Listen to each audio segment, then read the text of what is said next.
Welcome to 95 news. ప్రతిక్షణం ప్రజాక్షేమం కోసం బులెటిన్ల ముందుగా హెడ్లైన్స్ చూద్దాం. మిర్యాలగూడ ఎమ్మెల్యే క్యాంపు కార్యాలయంలో గుత్తా సుఖేందర్ రెడ్డి మీడియా సమావేశం. ప్రధానమంత్రికి తెలంగాణ గడ్డపై మాట్లాడే అర్హత లేదని వ్యాఖ్య. బీఆర్ఎస్ పార్టీపై మండిపడ్డ ఎమ్మెల్యే మైనంపల్లి హనుమంతరావు. పార్టీ మారితే తెల్లారేసరికి కేసులు పెడతారని ఆగ్రహం. జగన్ రెడ్డిని తుదముట్టించేందుకు అన్ని పక్షాలు ఏకం కావాలన్న కొల్లు రవీంద్ర. వారాహి యాత్రకు తెలుగుదేశం పార్టీ సంపూర్ణ మద్దతు ప్రకటిస్తుందని వెల్లడి. రాష్ట్రంలో వైకాపా అరాచక పాలన సాగిస్తోందన్న గంటా శ్రీనివాసరావు. రాష్ట్రంలో శాంతి భద్రతలు పూర్తిగా క్షీణించాయని మండిపాటు. ఇక డీటెయిల్స్ చూస్తే మిర్యాలగూడ ఎమ్మెల్యే క్యాంపు కార్యాలయంలో తెలంగాణ శాసన మండలి చైర్మన్ గుత్తా సుఖేందర్ రెడ్డి మీడియా సమావేశం నిర్వహించారు. నిజామాబాద్ సభలో ప్రధానమంత్రి మోదీ చేసిన ప్రసంగం ప్రధానమంత్రి స్థాయిని దిగజార్చే విధంగా ఉందని ఆయన అన్నారు. ప్రధానమంత్రి హోదాలో ఉండి ఒక రాష్ట్ర ముఖ్యమంత్రి పైన ఆయన కుటుంబ సభ్యుల పైన అసత్యపు ఆరోపణలు చేయడం సిగ్గుచేటన్నారు. గత 9 సంవత్సరాల్లో తెలంగాణ రాష్ట్రానికి ఒక్క పైసా ఇవ్వని ప్రధానమంత్రికి తెలంగాణ గడ్డపై మాట్లాడే అర్హత లేదన్నారు.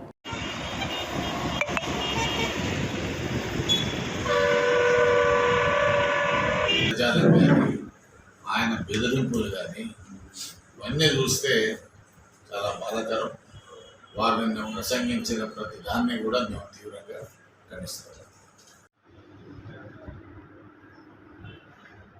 మరి నరేంద్ర మోడీ గారు ప్రధానమంత్రి వారికి కానీ వాళ్ళ పార్టీకి కానీ స్వతంత్ర ఉద్యమంలో పాత్ర లేదు.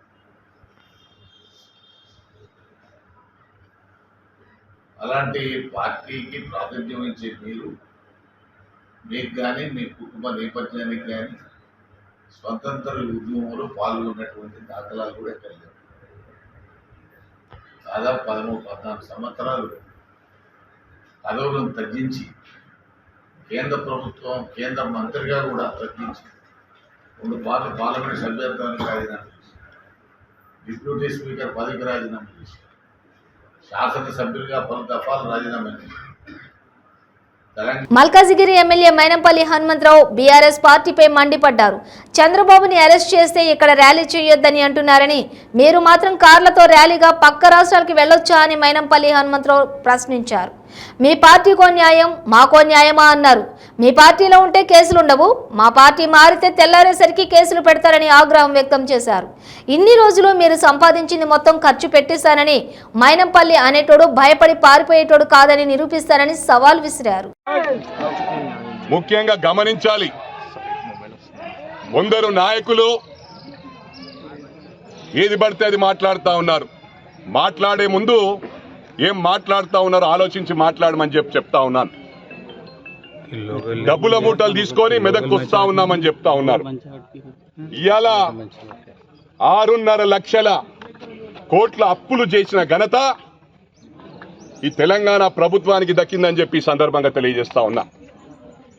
ఈరోజు మాతో ఎవరు తిరిగినా కూడా మీకు దళిత బంధు ఇవ్వము, బీసీ బంధు ఇవ్వము, మైనారిటీ బంధు ఇవ్వమంటున్నారు. ఎవరు అబ్బా సొమ్ము అని అడుగుతా ఉన్నాను.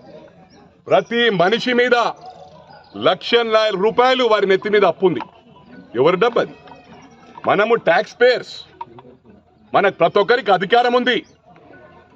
వారి ఇష్టారాజ్యంగా కొన్ని నియోజకవర్గాలు దాన్ని ఎలా తయారు చేస్తా ఉన్నారంటే అమెరికాను తయారు చేస్తా ఉన్నారు. మరి మిగతా వాళ్ళు ఏం పాపం చేశారు? ఇలా బీసీ బంద్ ఇచ్చినా వాళ్ళ మనుషులకే ఇస్తా ఉన్నారు, వాళ్ళ మనుషులకు కూడా ఎంతమందికి ఇస్తా ఉన్నారని ప్రశ్నిస్తా ఉన్నా. ఒక గ్రామంలో 100 కడపలుంటే 2 కడపలకి ఇస్తా ఉన్నారు. 98 మంది ఏం పాపం చేశారు? మరి మా నెత్తి మీద డబ్బు, మా సొమ్ము, మీ పెత్తనం ఏంటని అడుగుతా ఉన్నాను. మీ పార్టీ డబ్బా అది? మీ ప్రభుత్వం డబ్బా? 6.5 లక్షల కోట్లల్లా 30% కమిషన్ తీసుకున్నారని చెప్పి కూడా చెప్పి మనం ఎదురు తిరిగితే కేసులు వేస్తారు. కేసులకు భయపడతామా దొరా? ఈ భూమి మీదకి వచ్చింది పర్మనెంట్ బతకడానికి కాదు. ఇంకా 10 ఏళ్ళు బతుకమో 15 ఏళ్ళు బతుకమో కానీ 15 ఏళ్ళు డబ్బులు ఖర్చు పెట్టకుండా మీ డబ్బులని ఖర్చు పెట్టి, మీరు సంపాదించిన డబ్బులని ఖర్చు పెట్టిస్తా. ఈ రోజు 100% కాంగ్రెస్ ప్రభుత్వం వస్తుందని చెప్పి బల్లగుద్ది చెప్తా ఉన్నా. ఈరోజు అన్ని వర్గాలు కూడా భయప్రాంతులయ్యి చెప్పుకోలేకపోతున్నారు. ఓటింగ్ లో ఇలా ఎవరైనా తిరగాలంటే అమ్మ వీళ్ళు ఎంబడి తిరిగితే మాకు కేసులు అయితే అనుకుంటున్నారు. కానీ ఓటు రూపంలో మీకు బుద్ధి చెప్పనున్నారని చెప్పి కూడా ఈ సందర్భంగా ఈ ప్రభుత్వాన్ని హెచ్చరిస్తా ఉన్నా. Thank you. జనసేన అధినేత పవన్ కళ్యాణ్ వారాహి యాత్రకు తెలుగుదేశం పార్టీ సంపూర్ణ మద్దతు ప్రకటిస్తుందని తెలుగుదేశం పార్టీ సీనియర్ నేత కొల్లు రవీంద్ర తెలిపారు. జగన్ రెడ్డిని తుదముట్టించేందుకు అన్ని పక్షాలు ఏకం కావాల్సిన అవసరం ఉందని, టీడీపీతో కలిసి పనిచేసేందుకు జనసేన ముందుకు రావడం శుభసూచకమని అన్నారు. 5 రోజుల పాటు కృష్ణా జిల్లాలో సాగే వారాహి యాత్ర విజయవంతానికి టీడీపీ కూడా కృషి చేస్తుందని కొల్లు రవీంద్ర తెలిపారు. వేలాది మంది వాళ్ళ సాయంత్రం సభలో పాల్గొనేదానికి అవకాశం ఉంది. గతంలో మరి ఏదైతే జోగి రమేష్ గారు రెచ్చగొట్టే కార్యక్రమాలు చేసే పరిస్థితులు గతంలో చూసాం. చంద్రబాబు నాయుడు గారి ఇంటి మీద సాక్షాత్తు దాడి చేయడానికి వెళ్ళినటువంటి వ్యక్తి అక్కడ గతంలో కూడా చాలా ఇన్సిడెంట్లు మేము చూసాం.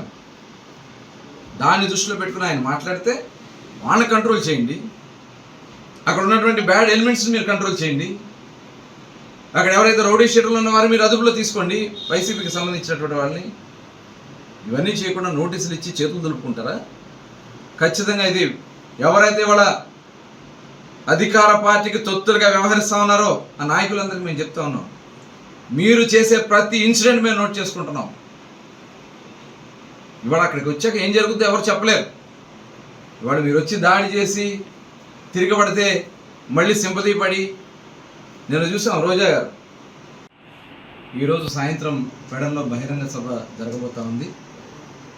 నిన్న పవన్ కళ్యాణ్ గారు ఈ వారాహి యాత్రలో ఈరోజు జరిగే బహిరంగ సభలో కొన్ని శక్తులు దాడి చేయడానికి కూడా ప్రయత్నం చేస్తానని చెప్పి మాట్లాడారని చెప్పి ఈరోజు పోలీసులు నోటీసులు ఇస్తూ ఉన్నారంటే ఇది చాలా సిగ్గుచేటు ప్రజాస్వామ్యంలో.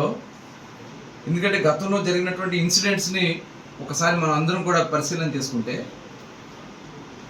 మరి నారా లోకేష్ గారు కృష్ణా జిల్లాలోకి వచ్చినప్పుడు మరి వాళ్ళు రకరకాలుగా ప్రయత్నాలు చేశారు. గన్నవరం దగ్గర ఫ్లెక్సీలు పెట్టి రెచ్చగొట్టే కార్యక్రమాన్ని చేసి దాడి చేసి ఎదురు కార్యకర్తల మీద నాయకుల మీద 307 సెక్షన్ పెట్టాడు. 3 కేసులు పెట్టించారు. నిన్న కాక మొన్న బెయిల్ వచ్చింది.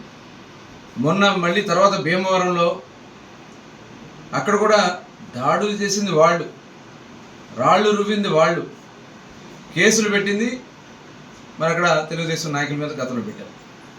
ఇక్కడ కూడా అలాంటి పరిస్థితులు ఉన్నాయి. ఇవాళ గతంలో చూసాం. ఇక్కడ మరి సాక్షాత్తు జోగి రమేష్ గారు రాష్ట్రంలో వైకాపా అరాచక పాలన సాగిస్తోందని మాజీ మంత్రి తెదేపా నేత కన్నా లక్ష్మీనారాయణ ఆరోపించారు. ప్రభుత్వాన్ని ప్రశ్నిస్తే ప్రతిపక్షాలపై అక్రమ కేసులు బనాయిస్తున్నారని, ఓటమి భయంతోనే చంద్రబాబును అక్రమంగా అరెస్ట్ చేస్తున్నారని ఆరోపించారు. రాష్ట్రంలోని శాంతి భద్రతలు పూర్తిగా క్షీణించాయని, ఏపీలో రాష్ట్రపతి పాలన విధించాలని కోరారు. ఒక ప్రణాళిక రచించుకొని జైలు నుండి బయటకు వచ్చి ప్రజల్ని మోసపూరితమైనటువంటి మాటలతో 2019లో నమ్మించి అధికారంలోకి వచ్చిన క్షణం నుంచి కూడా తాను ఏదైతే జైల్లో ఉండగా ఒక ప్రణాళిక రూపొందించుకున్నాడో ఆ ప్రణాళిక అమలుకి ఆ రోజు నుంచే రూపకల్పన చేసినటువంటి విషయం మనం చూస్తూ ఉన్నాం. తనకున్నటువంటి ప్రణాళిక ఒకటి, తాను భారతదేశంలోనే అత్యంత ధనికవంతుడు కావాలని, 2 ఈ రాష్ట్రంలో ఉన్నటువంటి ప్రతిపక్ష నాయకులందరినీ కూడా 2024 ఎన్నికలు వచ్చేటప్పటికి బెయిల్ మీద ఉన్నటువంటి ముద్దాయిలుగా చేయాలనేటువంటిది తన కోరిక. తన అధికారంలోకి వచ్చినప్పటి నుంచి కూడా రాష్ట్ర సంపద మొత్తాన్ని కూడా ఏకీకృతం చేసి దోపిడీ చేస్తున్నటువంటి విషయం నేను ఆయన ముఖ్యమంత్రి అయిన 4 మాసాల్లోనే చెప్పాను. సెంట్రలైజ్డ్ కరప్షన్ జరుగుతుంది ఈ రాష్ట్రంలో అనేటువంటి. అలాగే తన అవినీతిని కానీ, అరాచకాలకు కానీ, రాక్షస పాలనను కానీ ప్రశ్నించినటువంటి ప్రతిపక్ష నాయకులు అందరి మీద కూడా అక్రమ కేసులు బనాయించి జైలుకు పంపించి జైల్లో పోలీసుల చేత ఎవరైనా మాట్లాడితే అక్రమ కేసులు బనాయించి అరెస్ట్ చేస్తున్నారని వైసీపీ ప్రభుత్వంపై విమర్శలు గుప్పించారు. టీడీపీ ఎమ్మెల్యే గంటా శ్రీనివాసరావు దీనికి త్వరలోనే వైసీపీ ప్రభుత్వం తగిన మూల్యం చెల్లించుకోవాల్సిన రోజులు వస్తాయన్నారు. చంద్రబాబు నాయుడును ఇదే విధంగా అక్రమ కేసులు అరెస్ట్ చేశారన్నారు. ప్రజలు దీన్ని బ్లాక్ డేగా నిర్వహించుకున్నారని తెలిపారు. వైసీపీ పతనానికి వాళ్లే మరణ శాసనం రాసుకుంటున్నారని ఎద్దేవా చేశారు. అందరికీ ముందుగా నమస్కారం. మన ప్రీతం నాయకులు నారా చంద్రబాబు నాయుడు గారు అక్రమ అరెస్టుకు నిరసనగా గత 25 రోజులుగా రాష్ట్రంలోనే కాదు, దేశంలోనే కాదు, ప్రపంచవ్యాప్తంగా జరుగుతున్న ప్రొటెస్టుల వెనుక చూస్తూ ఉన్నాం. ఎన్నో ఏళ్ల క్రితం ఫెడరల్ కాస్ట్రో గారు చెప్పినట్టుగా అవినీతి పరులు, అక్రమార్కులు రాజ్యం వెళ్తుంటే నీతివంతులు, నిజాయితీ పరులు జైల్లో ఉంటారు అని చెప్పి ఆయన ఎంతో ముందు చూపుతో ఎన్నో ఏళ్ల క్రితం చెప్పినట్టుగా ఈరోజు 16 నెలలు ఆర్థిక నేరాలపైన అరెస్ట్ అయ్యి జైల్లో ఉండి బెయిల్పై వచ్చిన వ్యక్తి ఈరోజు రాష్ట్రానికి ముఖ్యమంత్రిగా పరిపాలన చేస్తూ ఉంటే 45 సంవత్సరాలు ఒక నికార్సైన నిప్పులాంటి జీవితం గడిపి ఈ దేశంలోనే ఒక లెజెండరీ పర్సనాలిటీగా అనేక రిఫార్మ్స్ చేసిన వ్యక్తిగా 14 సంవత్సరాలు ముఖ్యమంత్రిగా, అలాగే ఒక 14 సంవత్సరాల ప్రతిపక్ష నాయకుడిగా అందరి మన్ననలు పొందిన ఒక విజనరీ చంద్రబాబు నాయుడు గారు ఈరోజు అక్రమంగా అరెస్ట్ అయ్యి రాజమండ్రి జైల్లో ఉండడం జరుగుతూ ఉంది. మరి నేను ఒకటే సందర్భంగా తెలియజేయాలనుకుంటా ఉన్నాను. 4.5 సంవత్సరాలుగా ఈ రాష్ట్రంలో పరిపాలన ఎలా ఉందో మనం చూసాం. ఆయన అధికారంలోకి వచ్చిన వెంటనే తన మార్కు పరిపాలన ఏంటో మనందరూ కూడా చూపించారు. ఒక ప్రజా సమస్యలు పరిష్కరించే ఒక ప్రజా వేదికని కూల్చివేత ద్వారా తన పరిపాలన ఎలా ఉండబోతుందో మనందరూ కూడా శాంపుల్ చూపించాడు. ఆ రోజు నుంచి ఈ రోజు దాకా కూడా ఎక్కడా కూడా ఒక డెవలప్మెంట్ కానీ, లేకపోతే ఒక మంచి కార్యక్రమం కానీ, ఒక కొత్త పరిశ్రమలు కానీ, లేకపోతే ఆయన చెప్పిన హామీలు అమలు కానీ లేకుండా కేవలం ఒక విధ్వంసంతో ముఖ్యంగా ప్రతిపక్ష పార్టీకి సంబంధించిన నాయకుల్ని వేధింపులు గురి చేయడంతో పాటు ఇలా అక్రమ కేసులు పెట్టడంలోనే ఆయన మునిగిపోవడం జరిగింది. మరి నేను ఈ సందర్భంగా ఇప్పటికే తిరుమల కాలినడకన వెళ్లే భక్తులను భయభ్రాంతులకు గురి చేసిన ఘటన మరవక ముందే చిరుత సంచరించిన మరో ఘటన చిత్తూరు జిల్లాలో చోటు చేసుకోవడం కలకలం రేపుతోంది. చిత్తూరు జిల్లాలోని నక్కనపల్లి గ్రామంలో చిరుత సంచారం అక్కడ ప్రజల్లో కలకలం రేపుతోంది. ఈ సందర్భంగా చిరుతను స్థానికంగా ఉండే కుక్కను వేటాడుతుండగా గుర్తించారు స్థానికులు. మవత్తూరు గ్రామ సమీపాన పాల ఆటోకి అడ్డుగా వచ్చిన చిరుతను ఆటో డ్రైవర్ సెల్ ఫోన్ చిత్రీకరించాడు.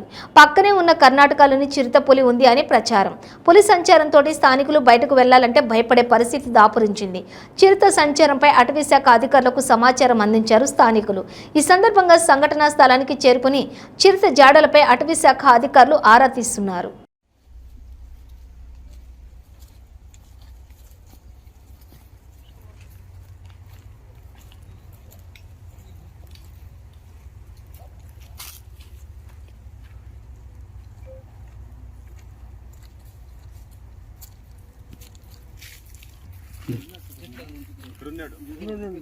చూపిస్తాను.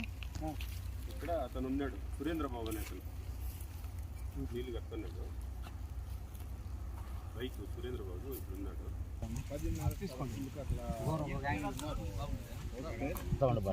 కాదండి, చూపిస్తూ ఉంటాడు కానీ మన గుర్తులు చూపిస్తున్నాడు అనే దానికోసం బాగుంటుంది. ఏదైనా మాట్లాడి ఇట్లా వచ్చింది చెప్తాను. మీరు చెప్తానండి, ఇదే దాని గుర్తులు. ఇక్కడ నీళ్లు కడతా అంటే అక్కడ నుంచి అబ్జర్వ్ చేశాడు. చిరుతపులి సైడ్ నుంచి వచ్చిందనేసి మేము వచ్చిన తర్వాత మాకు ఇంటిమేషన్ ఇచ్చిన తర్వాత మేము వచ్చి పాదముద్రలో ఐడెంటిఫై చేసాం. పాదం ద్వారా తెలియజేశాం పై అధికారులకు.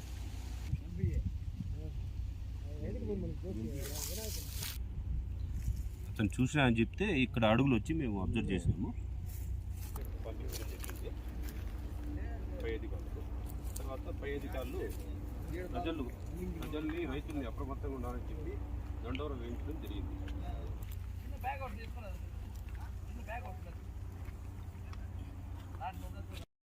కట్టేద్దామని చూస్తే ఇది ఏదైనా ప్రమాదం జరిగితే మా భార్యను పిలుచుకొని ఆవులన్నీ ఇంటికి పట్టుకుని వెళ్ళి పోతా ఉంటే పక్కన ఆనిచ్చే సొప్పలో దూరేది మాత్రం మేము చూసినాం. నేను మాత్రము ఆనిచేపు వచ్చి సెక్రటరీ సార్కి వాళ్ళ పంచాయతీ సిబ్బందికి అంతా తెలియజేసి పంచాయతీలో ఉండేటువంటి గ్రూప్స్కి, వాలంటీర్ గ్రూప్స్కి పెట్టమన్నాం.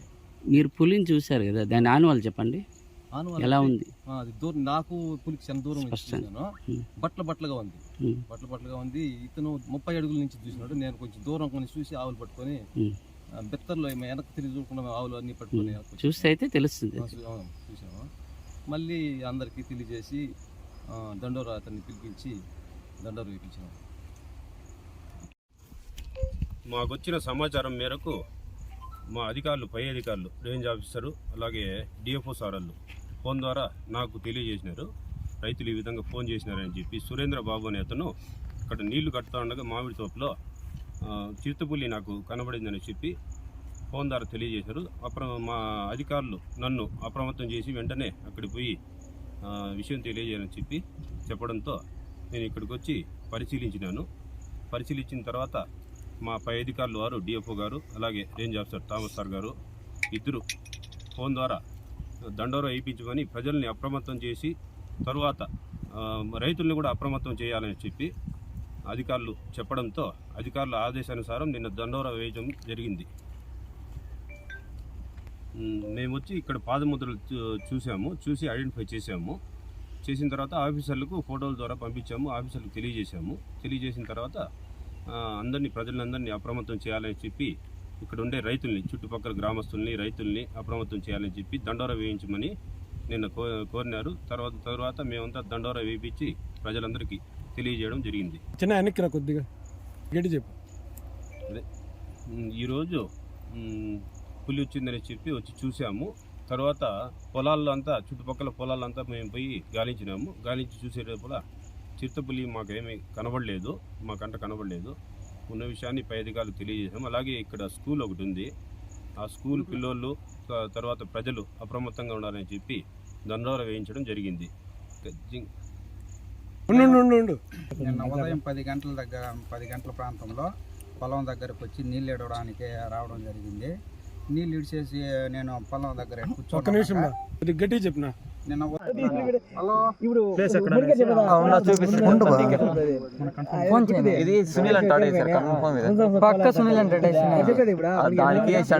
రాష్ట్రంలో పేద అక్క చెల్లెమ్మలకు పక్కా ఇళ్లు నిర్మించి కుటుంబంతో కలిసి ఆనందంగా జీవించేలా చేయాలనే లక్ష్యంతో ముఖ్యమంత్రి వైఎస్ జగన్మోహన్ రెడ్డి చిత్తశుద్ధితో మహాయజ్ఞం చేస్తున్నారని రాష్ట్ర గృహ నిర్మాణ శాఖ మంత్రి జోగి రమేష్ అన్నారు. రాష్ట్ర housing corporation chairman Davuluri Dorababu, MD doctor G Lakshmisha, Kakinada MP Vanga Geetha, collector doctor Kritika Shukla, SPS Satish Kumar, ZP vice chairman Burra Anubabu వివిధ శాఖల అధికారులతో కలిసి ముఖ్యమంత్రి పర్యటనకు సంబంధించిన హెలీప్యాడ్, సభాస్థలి వేదికలను ఆయన పరిశీలించారు. అనంతరం ఈటీసీ లేఅవుట్ జగనన్న కాలనీని సందర్శించి ఇళ్ల నిర్మాణాల్లో పురోగతితో పాటుగా ముఖ్యమంత్రి పర్యటనకు చేసినటువంటి ఏర్పాట్లను పరిశీలించారు. అనంతరం మీడియా సమావేశంలో ఎన్ఐఏ దాడులు చేయటం అమానుషమని చైతన్య మహిళా సంఘం సభ్యురాలు ఆగమని తెలిపారు. కడప జిల్లా ప్రొద్దుటూరులో ఆమె మాట్లాడుతూ 2020లో జరిగిన ఒక కేసుకు సంబంధించి మీ ఇంట్లో ఆయుధాలు, డాక్యుమెంట్లు ఉన్నాయని సోదాలు చేయాలని ఎన్ఐఏ పోలీసులు తమ ఇంటికి వచ్చారన్నారు. సెర్చ్ వారెంట్ చూపించి అన్ని గదుల్లో తనిఖీలు చేసి 4 సాహిత్యపు పుస్తకాలను స్వాధీనం చేసుకున్నారని, బ్యాంకు పాస్ పుస్తకం, ఆధార్ కార్డు, సెల్ ఫోను తీసుకున్నారన్నారు. తమ అత్త పసుపు కుంకుమ కింద వచ్చినటువంటి భూమిని ఎమ్మెల్యే సోదరుడికి విక్రయించగా వచ్చినటువంటి డబ్బులతో కొంత మొత్తం అత్తమామల ఆపరేషన్ కోసం గేదెల షెడ్డు నిర్మించుకోవడానికి ఉంచుకున్నామని, 12.50 లక్షల నగదును ఎన్ఐఏ పోలీసులు తీసుకెళ్లారని అన్నారు. ఆ డబ్బుకు ఆధారాలు చూపినా కూడా ఆపరేషన్ కోసం ఏర్పాటు చేసుకున్నామని చెప్పినా కనికరం చూపకుండా కోర్టులో తీసుకోవాలని సూచించారన్నారు. మీ ఇంట్లో ఆయుధాలు ఉన్నాయి, డాక్యుమెంట్స్ ఉన్నాయని చెప్పేసి మేము సెర్చ్ కోసం వచ్చామన్నారు. మేము సెర్చ్కు సహకరించాము. అలా అన్ని రూమ్లు కూడా వాళ్ళు సెర్చ్ చేయడం జరిగింది. అలాగే మాకు సాహిత్యము, మా దగ్గర ఉన్నటువంటి సాహిత్యాన్ని తీసుకున్నారు. అంటే బుక్ షాప్స్లో దొరికేటువంటి మహిళల సమస్యల మీద పుస్తకాలు, కుల నిర్మూలనకు సంబంధించిన పుస్తకాలు, విరసం సాహిత్యము, ఇలాంటి పుస్తకాలని వాళ్ళు తీసుకొని ఇవన్నీ మీ ఇంట్లో ఎందుకున్నాయని ప్రశ్నించడము, అలాగే ఇంట్లో ఉన్నటువంటి నా యొక్క బ్యాంక్ పాస్బుక్ జిరాక్సులు, ఆధార్ జిరాక్సులు ఇవన్నీ కూడా తీసుకోవడం జరిగింది. మా అత్తయ్యకు వాళ్ళ పుట్టింటి నుంచి వాళ్ళ సోదరులు ఇచ్చినటువంటి పసుపు కుంకుమ కింద ఇచ్చినటువంటి భూమిని ఈ మధ్య కాలంలో ఏప్రిల్లో స్థానిక ఎమ్మెల్యే గారు ప్రొద్దుటూరు ఎమ్మెల్యే రాచమల్లు శివప్రసాద్ రెడ్డి గారి సోదరుడైనటువంటి కిరణ్ కుమార్ రెడ్డి గారు కొనడం జరిగింది మా అత్తయ్య భూమిని. వాళ్ళు భూమిని అమ్మినప్పుడు డబ్బులు చెల్లించారు. ఆ డబ్బుల్లో కొంత అనారోగ్యం కోసము మా అత్తయ్య మా మామయ్యకు అనారోగ్యంగా ఉంటే వాళ్ళకు ఆపరేషన్స్ కోసము ఇంట్లో పెట్టుకోవడం జరిగింది. 12,50,000 రూపాయలు ఈరోజు మా నుంచి అమానుషంగా పోలీసులు తీసుకెళ్లడం జరిగింది. ముసలోళ్ళు ఏడుస్తున్నా బాధపడుతున్నా కూడా కనికరించకుండా తీసుకెళ్లారు. మరి సస్పెక్ట్ నేనైనప్పుడు నా మీద సెర్చ్ వారెంట్ వచ్చినప్పుడు నాకు సంబంధించిన వస్తువులను తీసుకొని నన్ను సెర్చ్ చేసి నావి తీసుకోవడమే కాకుండా ఈరోజు ఎలాంటి సంబంధం లేని ఆమె పసుపు కుంకుమ ఆమె పుట్టింటి ఉన్నటువంటి ఆస్తిని కూడా తీసుకుపోవడం అనేది చాలా అమానుషంగా భావిస్తున్నాను నేను. పోలీసులు ఈరోజు మేము చట్టబద్ధంగా మహిళల సమస్యల మీద పోరాడుతున్నాము. ఈ వరకట్న నిషేధాన్ని అమలు చేయాలి అని చెప్పేసి పోరాడుతున్నాము. ఎక్కడ మహిళలకు అన్యాయం జరిగినా అత్యాచారాలు జరిగినా ప్రశ్నిస్తున్నాము. ఇలాంటి సమస్యల మీద మాట్లాడుతున్నా మా ఇండ్ల మీద దాడి చేస్తూ మీ ఇంట్లో ఆయుధాలు ఉన్నాయి, మీ ఇంట్లో సాహిత్యము నిషేధిత సాహిత్యం ఉందని చెప్పేసి మమ్మల్ని దాడి చేస్తూ భయభ్రాంతులకు గురి చేస్తూ కుటుంబ సభ్యులను కూడా ఈరోజు భయభ్రాంతులకు గురి చేయాలనేటువంటి ఒక లక్ష్యంతో పోలీసులు ఇండ్ల మీద దాడి చేస్తున్నారు. ఆ ప్రొద్దుటూరే కాకుండా ఈరోజు రాష్ట్ర వ్యాప్తంగా 60 చోట్ల చేశారు ఎన్ఐఏ సోదాలు. తిరుపతిలో, తర్వాత కడపలో, నెల్లూరులో, హైదరాబాద్లో, వరంగల్లో తదితర చోట్లల్లో కూడా ఎన్ఐఏ దాడులు జరిపారు. మహిళల సమస్యలు లేకుండా ఏదైనా ఒక ప్రాంతం ఉందా చూపించండి. మహిళల సమస్యలు ఉన్నంత కాలము మేము ప్రశ్నిస్తూనే ఉంటాము. ఇలా ప్రశ్నించినందుకు మా నోర్లు మూయించాలని చెప్పేసి ఎన్ని ప్రయత్నాలు చేసినా కూడా ఈరోజు ప్రభుత్వానికే చెడ్డ పేరు వస్తుంది కానీ మాకు రాదు. ప్రజల్లో ఇంకా మా మీద సానుభూతి పెరుగుతుంది కానీ ఏదైతే ప్రభుత్వము కోరుకుంటుందో, ప్రభుత్వం ఎక్స్పెక్ట్ చేస్తుందో అది ప్రభుత్వం ఎప్పటికీ సాధించదు. ఈ దాడులన్నింటినీ కూడా చైతన్య మహిళా సంఘంగా మేము ఖండిస్తున్నాము. మా డబ్బు మాకు వాపసు ఇవ్వమంటే కోర్టుకు వచ్చి తీసుకెళ్ళమని చెప్పేసి ఈరోజు పోలీసులు మాట్లాడినారు. అంటే మా డబ్బు వచ్చి అప్పనంగా సంబంధం లేని వాళ్ళు వచ్చి తీసుకొని వెళ్తే ఈరోజు మేము కోర్టుతో పోరాడి డబ్బులు తీసుకోవాల్సినటువంటి పరిస్థితి వచ్చింది. ఇప్పటివరకు తీసుకెళ్ళిన డబ్బులు కానీ, ల్యాప్టాప్లు కానీ, ఫోన్లు కానీ ఎక్కడ కూడా ఎవరికి కూడా ఈరోజు తిరిగి ఇవ్వలేదు. ఈరోజు మా పరిస్థితి కూడా అదే అయిపోతుంది. ఈరోజు అంతా మా కుటుంబం విషాదంలో ఉంది. దీని అన్నిటికీ కూడా కారణము ప్రభుత్వం బాధ్యత వహించాలి. వెంటనే తీసుకెళ్లిన డబ్బుల్ని మాకు వెనక్కి తిరిగి ఇవ్వాలని చెప్పేసి కోరుకుంటున్నాము. అలాగే ఈ దాడుల్ని వెంటనే నిలిపేయాలని చెప్పేసి రాష్ట్ర ప్రభుత్వానికి డిమాండ్ చేస్తున్నాం. రాష్ట్ర ప్రభుత్వం కేంద్ర ప్రభుత్వం మీద ఒత్తిడి తీసుకురావాలి. ఈ రాష్ట్ర ప్రభుత్వం ఈరోజు మా ఓట్లతో గెలిచింది. ఈ రాష్ట్ర ప్రభుత్వం ఏం చేస్తుంది మరి? ఇంతగా రాష్ట్రంలో దాడులు జరుగుతున్నప్పుడు రాష్ట్ర ముఖ్యమంత్రులు మాట్లాడాలా, స్థానిక ప్రభుత్వ అధికారులు మాట్లాడాలా, అందరూ కూడా మాట్లాడాలా. మా గురించి మేము చేసిన తప్పులేంటో కూడా వాళ్ళు తెలియజెప్పాలా. మేము ఈరోజు న్యాయబద్ధంగా పోరాటం చేస్తున్నాం కాబట్టి ఖచ్చితంగా స్థానిక అధికారులు, ఎమ్మెల్యేలు, ఎంపీలు, ముఖ్యమంత్రులు అందరూ కూడా ఈరోజు ఈ సంఘాల మీద దాడుల్ని ఖండించాలా. నూతన వ్యవసాయ చట్టాలను రద్దు చేయాలని, పంటకు గిట్టుబాటు ధర వచ్చేలా చట్టం చేయాలని కోరుతూ లిఖింపూర్ ఖేరీలో ఉద్యమం చేస్తున్నటువంటి రైతన్నలపై కారెక్కించి 4 రైతుల మరణానికి కారణమైన కేంద్ర మంత్రి అజయ్ మిశ్రా కుమారుడు అశుతోష్ మిశ్రాను కఠినంగా శిక్షించాలని, కేంద్ర మంత్రిని బర్తరఫ్ చేయాలని కోరుతూ దేశవ్యాప్తంగా సంయుక్త కిసాన్ మోర్చా కార్మిక సంఘాల ఆధ్వర్యాన నరసాపురం అంబేద్కర్ సెంటర్లో బ్లాక్ డే కార్యక్రమాన్ని నిర్వహించారు. ఈ సందర్భంగా వ్యవసాయ కార్మిక సంఘం జిల్లా నాయకులు పెద్దిరాజు మాట్లాడుతూ రైతుల పట్ల, రైతు ఉద్యమాల పట్ల కేంద్రం మొండి వైఖరి అవలంబిస్తోందని అన్నారు. ఢిల్లీ సరిహద్దుల్లో రైతులు సాగించిన చారిత్రాత్మక ఉద్యమంతో దిగివచ్చిన మోడీ ప్రభుత్వం రైతులకిచ్చిన హామీలను విస్మరించిందని విమర్శించారు. బీజేపీ ప్రభుత్వం ప్రవేశపెట్టిన నూతన వ్యవసాయ చట్టాలు రద్దు చేయాలని, అలాగే రైతు పండించిన పంటకు గిట్టుబాటు ధరకు మరి చట్టాలు చూసామని చెప్పేసి మరి గతంలో ఢిల్లీలో మరి పెద్ద ఎత్తున రైతాంగం చేసిన పోరాటం మనందరికీ తెలిసే ఉంటుంది. ఎందుకంటే మరి ఢిల్లీలో రైతాంగం చేసిన పోరాటానికి మరి మోదీ గారు కూడా మరి నేను రైతాంగానికి ద్రోహం చేసిన ఈ చట్టాల వల్ల నష్టం జరుగుతుంది కాబట్టి నన్ను క్షమించండి అంచేత మీరు ఈ ఉద్యమాన్ని విరమించని చెప్పేసి ఆయన ఆ సందర్భంగా కొన్ని హామీలు కూడా ఇచ్చారు.